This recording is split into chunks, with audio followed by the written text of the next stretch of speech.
Group 2 కూడా అట్లనే group 3 కూడా దానికి ఒక 5 లక్షల మంది దీనికి ఒక 5 లక్షల మంది పరీక్షలకు ఈ రోజు హాజరుగానికి అప్లికేషన్లు పెట్టుకోరు.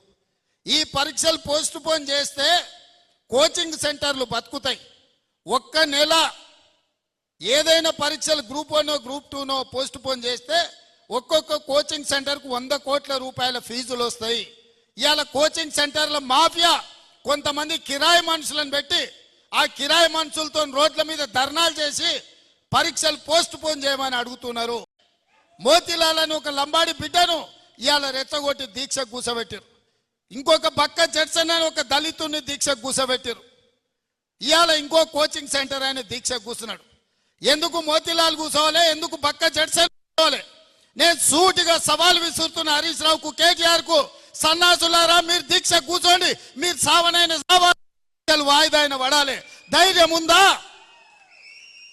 రాండి ఉస్మానియా యూనివర్సిటీకి వచ్చి ఆర్ట్స్ కాలేజ్ ముందల బామార్దుల ఆమరణ నిరాహార దీక్ష కూర్చోండి.